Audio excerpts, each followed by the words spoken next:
Skip, skip. No. Okay. The rest of the story can almost be passed over with Diana gone. My life returned to normal with school and my friends, not remembering what had happened. It was as if magic never ever arrived in my world.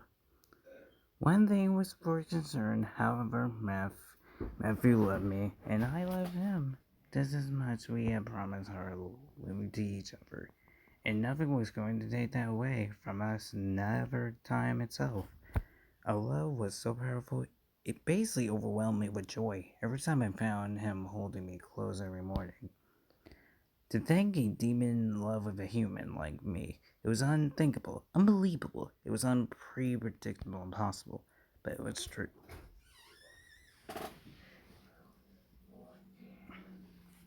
Okay. Besides Matthew proving to be a man by finding someone to care for, his brothers didn't need to worry about him now that he was caring for me.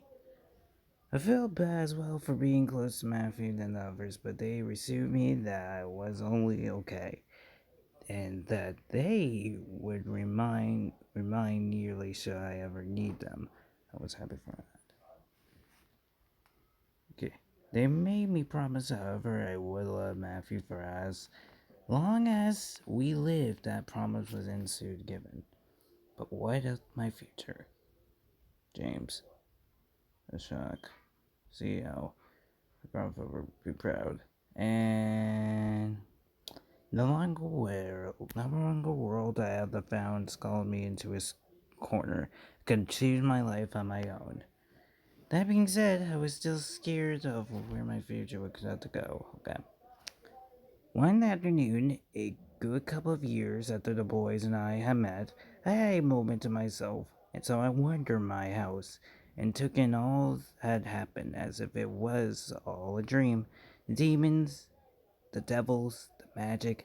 It was all was pursued to believe. It almost frightened me, trying to them that it could have been all a dream. But wee warm feeling in my heart reminds me that it was all real. The demons, the magic, the love.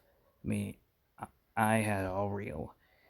I smiled as I used my hands to my chest and related in the feeling dancing with my soul. I let out a happy sigh before looking up and seeing where I had wandered to. I realized that I was standing in the dining room. I stopped at the smell of baking goods, thinking giggle waffles. I let the smile of sugar and sweets fill my senses. Matthew might be baking again. I tapped towards over and peeked into the kitchen, wanting to know what he was thinking. Almost done. I watched as Matthew started to discover around wonderfully looking cake with blue and white frosting. It looked delicious, or practically silver. However, as I watched him, I smiled. He looked so concerned in his work. It was adorable. And there. Perfect. Matthew took to me step back from the cake, allowing me to see his masterpiece. It indeed was perfect. I wanted to taste it soon.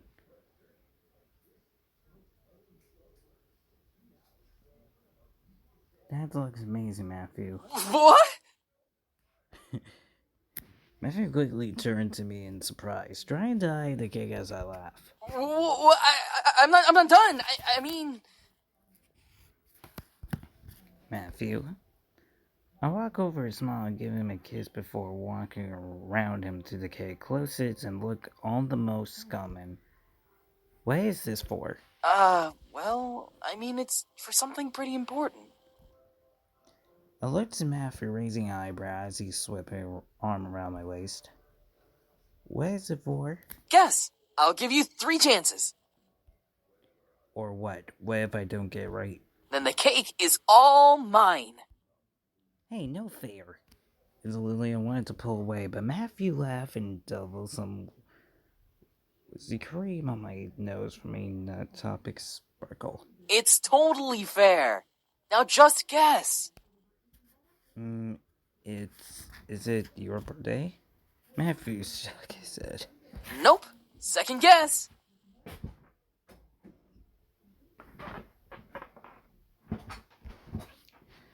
Is it a anniversary? Matthew nodded, but before I could hear, Matthew rose his head, telling me to continue. Anniversary of? You two. I put my teeth in and I couldn't rememorize Fat's lessons, but dates were bad. It was like asking a girlless girl where her boyfriend that party was. Matthew laughed before he kissed my cheek, moving my breast gently to fall in. It's the anniversary of when we first met. I knew it. I knew it. Come on. He had practically forgotten. He was right. It had been a couple of years since I moved in, and Matthew and his brother. He knew a party last year for us. How could I have forgotten? Time definitely flew. Matthew? Matthew smiled at me, making my heart flutter and seize once again. I want to celebrate it every year in a different way. Next year will be something extraordinary. For now, though, this cake will do. I quickly pulled Matthew's hand down with my hand and kissed him sweetly, wanting to show my gratitude with a kiss. He stared at me as if his greatness, which had come true, I found back at the giggling at the sight.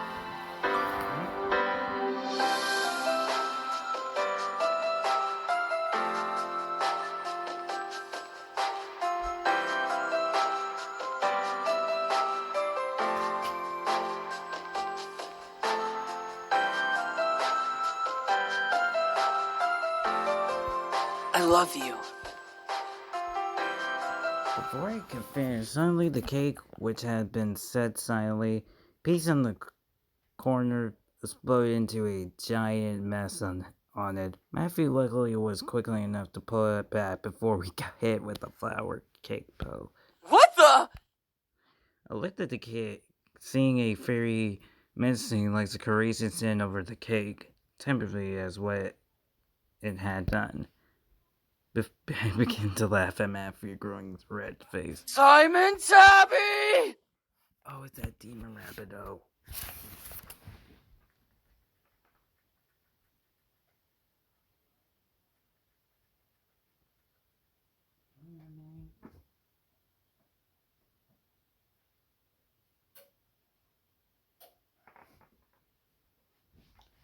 I quickly rushed over and gathered Sammy, who made a squeak noise in my hands.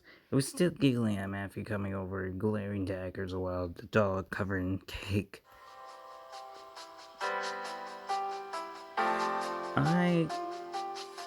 To calm Matthew down, however, I scanned up my lips and kissed him softly on the lips.